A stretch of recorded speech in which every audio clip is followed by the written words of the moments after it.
поезд 109 Новый Уренгой Москва прибывает к первой платформе.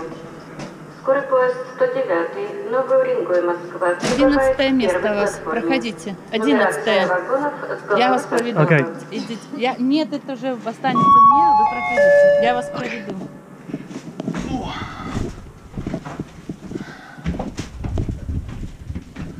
Сейчас, идите.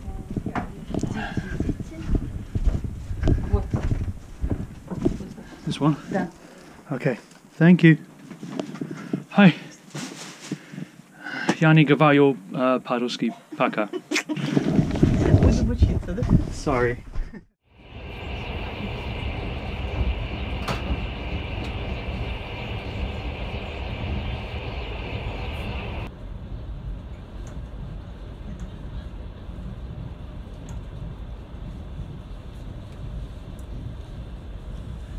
I made it on my train. I have to whisper because of the lady here.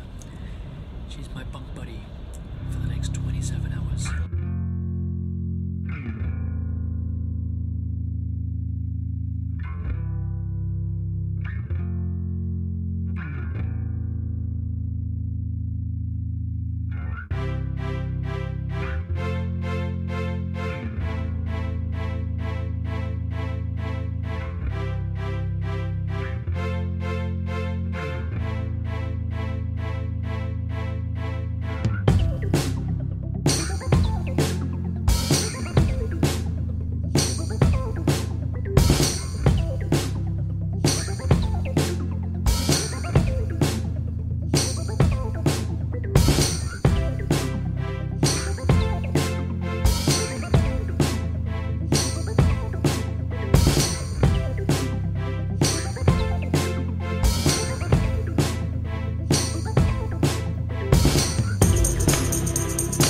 Yeah, but can you say hi? Okay. Wait. So I made some friends on the train.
This is my first bunk mate on the train, and I just want to say thank you and goodbye. Bye-bye. Bye-bye. It is also 3:25 in the morning. There was literally mist. All that fog before in those other scenes, that was literally here like 2 minutes ago. And then there was a clearing, and then you could just see the cloud just enveloped around that area. And then you've got sunshine now. It was amazing, and I've got none of it on video. So I was looking at the laptop, video editing, looked up, and I was like, huh? And with my slack jaw open, I was like, shit, I should video this. Too late. But to actually see the mist and no mist, like where it ends, fascinates me. Thank you, Russia.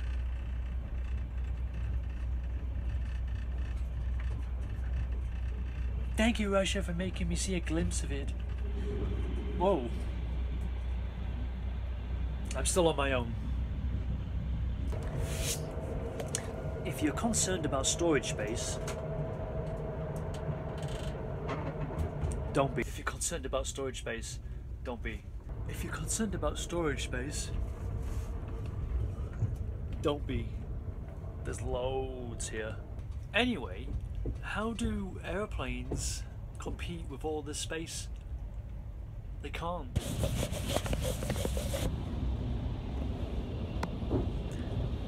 Something else about rail travel versus flying by plane. Oops.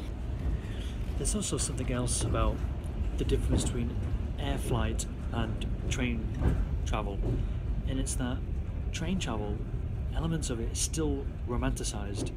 There's nothing, in my view, romantic or romanticized about air travel. Business class, first class, they're not romantic, they're sort of like extravagant. Instead, I don't think anything competes unless you're on a steamship, something that harkens back to a previous time when maybe the world was a little bit slower in its pace. Today, most plane flights are economy, and it's all about packing people into a smaller space, an ever continuing amount of space that's getting smaller and smaller and smaller, and the prices are getting higher and higher and higher. But then it's not getting any cheaper, is it? Or any faster. Some aspects of train travel, however, like this, are in a totally different world. After nearly 27 hours, we're nearly there, in Ekaterinburg. I'm with Kirill. Yeah. Kirill has gone out of his way, as have other Russian people on this train, to come and speak to me in basically a foreign language, English being the foreign language. But I've enjoyed the time with my bunkmate, the lady who left, and you've seen her in the video. I enjoyed my time with the ladies you saw in the other video. All these people, including Kirill, haven't got the experience with English, but they still tried. And Kirill actually wanted to speak to me. We were outside in the corridor, and he came to me because he saw me on Periscope, and this is what has started our conversation. Why are you traveling via the train? I go to the train. I go to my grandmother, grandfather, sister, brother in Belarus, Minsk, and begin in my home Sibir. In the train, traveling more interesting by plane. Look at the window, more interesting scenery. The landscape you said was better. Okay, and more new friends. How long is your train journey? 4 days, and 1 day in Yekaterinburg. To transfer. Okay. What do you do in Siberia? In Sibir, I go to the college. I'm a student. I study in car mechanic. Yeah. 4 years. I study in college 4 years, and later I go to the army in 1 year, and our army I go to the Moscow study. When do you go? What age are you in the army? I Yesterday you said you have to go when you're 19. Yeah. Yeah, and you're 17 now. Yeah. Yeah, so you have like nearly 2 years to wait before you go. Okay. Yeah? Yeah. Okay, and how long do you stay in the army for? 1 year. Just 1 year. Okay. And does does women and men have to join the army? No, in men. Why did you come to me and use English, which is a difficult language? I study English in my school, nine class, and I don't speak English, and I go to the Josephine. Her translation for the Periscope, and I look at this and I find your translation and go to them here and hello, I want your translation in Periscope and what is your name? And friendly him. Just let me break that. Let me just bring that together a little bit more. So, Kirill found me on Periscope in the same city that we stayed at. So he was in his cart. He looked on the location and he found me. And then later, you said, "Hey, I saw you on Periscope." Oh, that. Yeah. Yeah. And that's what has started this friendship. Did you think about? Oh, I have a little bit of English, but I want to speak. So it doesn't matter, or were you scared? Were you happy to speak? Because I can't speak, so I don't speak Russian. I speak English but I translate and understand for you. Okay. Some of our conversation, we've used Google Translate to fill in the difficult parts in the conversation between us both. But for the past 2 days, we've almost been speaking non-stop. We are now going to our last stop together, Ekaterinburg, but we are going different ways. I'm staying for 1 day in the city. Where are you going? I stay in Ekaterinburg for hours later and go to my home, my little town Longipas in Sibir. This is my first train trip, and it's been really interesting to meet various people who, remember, have come to me. They've gone out of their way and shown me great hospitality on this train trip. Otherwise, I'd be really lonely. So, Kirill, thank you for chatting. Thank you for your time. Thank you for speaking to me, and I hope other people find this conversation interesting. Okay. Bye bye. Well, we can say goodbye to this room.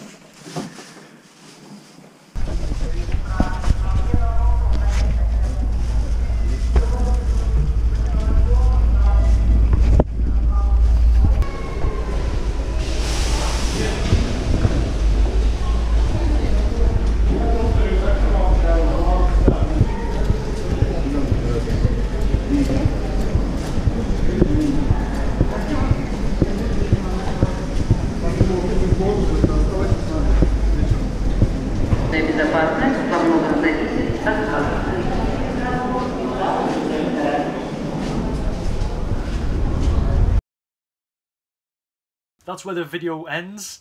I just want to do a quick recap because I like doing this, and because the videos were made 6 months ago and I get to edit them and then think a little bit more deeply about these things.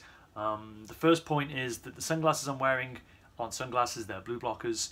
2, the agency that I went with, Real Russia Agency, they handled everything, allowed me to get into a headspace where I thought I'd only be visiting the 5 cities or the 5 towns that were on my tickets. Turns out, like my bunk buddy, she was going to another place along the line, and so when I said she's with me for 27 hours, I'm thinking that this train will not stop until it gets to Ekaterinburg. That wasn't the case, and that's clearly not the case, but my mind wasn't there to think beyond the realm of which I was operating for. in order to make this a successful journey across Eurasia. My third point is about boredom and about alleviating it. I was by myself. I'm sure if I was with Rhea, we'd be doing more things. If I spoke Russian, we'd be speaking more with the other people on the train. It's only by Kirill's inquisitiveness that he actually approached me and I actually had someone to speak to on the train. There are no other English speakers at the time on that train, but they are on that route, but on different trains at different times of the day. So that's kind of interesting. And I actually met up on the last Russian train with them all, and we were like, oh, where were you on the train? You know, none of us were all together. It seems like we were all separated. But anyway, I'm on a train with Russian people. Kirill spoke to me. That alleviated my boredom. But that says something about his openness and the Russian people's hospitality, because they welcomed me and everybody was really friendly. That was really nice. If you haven't got like a Kindle, 2 iPhones and a desire to video blog and Periscope it, you're going to be even more bored. So consider that if you're travelling on the train and you're wondering what to do after staring at trees for more than 40 minutes. Further to the experience I had with Kirill, that says something about the Russian people.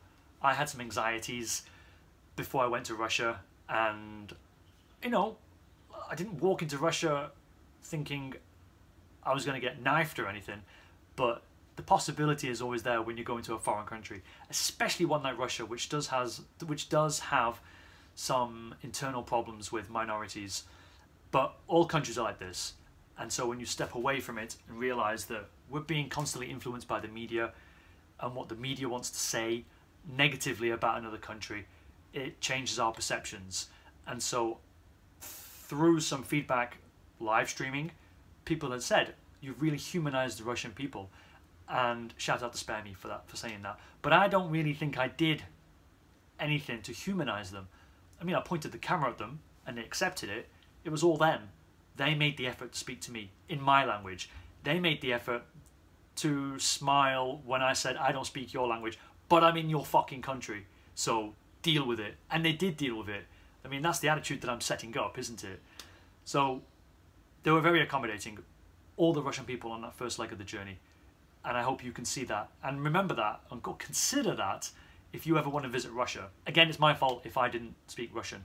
I'm sure I could have had a better time if I could have spoke Russian and I could have approached them, or I could have sat in the bar and met people and alleviated some of the monotony that was present on the train journey, which luckily you got to watch with a little music video, and it only took up 3 minutes of your time. So don't complain that it was too fucking long. I'm only joking.